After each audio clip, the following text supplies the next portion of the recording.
एक बूढ़े भिखारी पति की कहानी। एक दिल छू लेने वाली कहानी। एक भिखारी दरवाजे के पास आकर भीख मांगता था और घर का मालिक हमेशा घर के बाहर आते ही उसे देखकर फिर जाया करता। कई बार उसके लिए गालियां भी बकता। वो कहता, तू जिंदा ही क्यों है? पूरी जिंदगी ऐसे ही भीख मांगेगा क्या? धरती का बोझ क्यों बना बैठा है? और कभी कभी उस भिखारी को गुस्से में वह धक्का भी मार दिया करता। इतना कुछ हो जाने के बावजूद भिखारी के मुंह से सिर्फ यही निकलता कि भगवान तुम्हारे पापों को माफ करे। एक बार सेठ को धंधे में बड़ा नुकसान होने की खबर मिली। सेठ बहुत परेशान था कि तभी उसके दरवाजे पर वही भिखारी आया। गुस्से में अपना आपा खोते हुए सेठ ने उस भिखारी को पत्थर दे मारा। पत्थर लगने के कारण भिखारी का सर फूट गया और उसके सर से खून बहने लगा। फिर भी दर्द से कराते हुए भिखारी ने इतना ही कहा, भगवान तुम्हारे पाप को माफ करे। भिखारी वहां से चला गया। सेठ सोच में पड़ गया। भिखारी को पत्थर मारा, फिर भी उसने सिर्फ प्रार्थना की। सेठ का गुस्सा शांत हुआ। सेठ का मन शांत हुआ। भिखारी का रहस्य जानने के लिए सेठ ने भिखारी का पीछा करना शुरू किया। भिखारी जहाँ जहाँ जाता सेठ उसके पीछे जाता। सेठ ने देखा कि कोई उसको खाना देता, कोई उसको मारता, कोई अपमानित करता तो कोई गाली देता।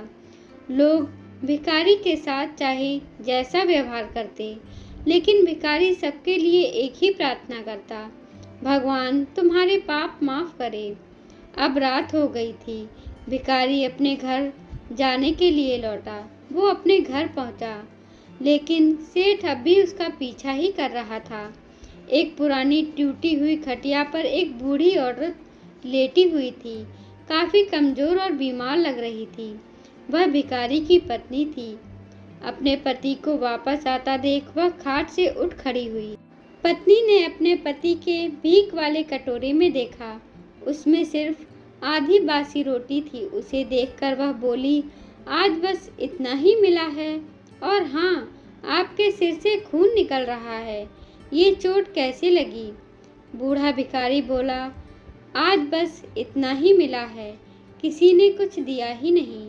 सबने गालियाँ दी और एक ने पत्थर भी फेंका, इसलिए मेरा सर फट गया। एक गहरी ठंडी सांस लेकर बूढ़ा भिखारी फिर से बोला, यह मेरे ही पापों का फल है। तुम्हें याद है कुछ साल पहले हम कितने अमीर थे? क्या कुछ नहीं था हमारे पास? हमारे पास हर चीज़ ज़रूरत से ज़्यादा थी, लेकिन हमने कभी दान नहीं किया। और उससे भी बुरा हमने उस अंधे भिखारी के साथ किया जो हमारे द्वार पर भीख मांगने आया करता था। बूढ़ी पत्नी की आंखों में आंसू आ गए। वह बोली, हाँ, हम उस बेचारे अंधे के साथ बहुत बुरा करते थे। उसका अपमान करते थे। उसे खाने के लिए रोटी की जगह कागज दिया करते थे। उसका मजाक उड़ाया करते थे और कभी कभी मारा भी करते थे।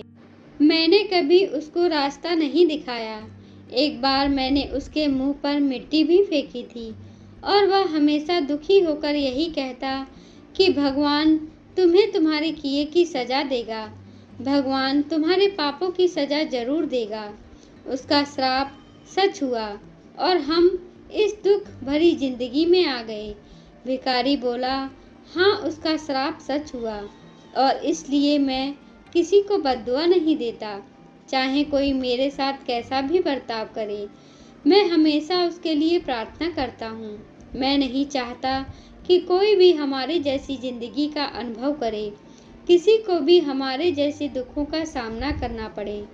वो नहीं जानते कि वह कितना बड़ा पाप कर रहे हैं, इसलिए अनजाने में हुए पाप की ऐसी सजा किसी को भी ना मिले। मैं यही चाहता हूँ। सेठ वहीं पर छुपकर यह सारी बातें सुन रहा था। अब उसे सब कुछ समझ में आ गया था। भिखारी और उसकी पत्नी ने वह आधी रोटी मिल बांटकर खाई और भगवान को धन्यवाद बोलकर सो गए। अगले दिन वही भिखारी फिर से भीख मांगने सेठ के घर के पास जाता है। सेठ ने पहले से गरम रोटी उसके लिए निकाल कर रखी थी। उसे देते हुए सेठ विनम्रता से बोला, माफ़ कर दीजिए बाबा, मुझसे बहुत बड़ी गलती हो गई। बूढ़ा भिखारी बोला, भगवान तेरा भला करे। इतना कहकर वह आगे निकल गई। धन्यवाद दोस्तों। आज की इस कहानी से आपने क्या सीखा?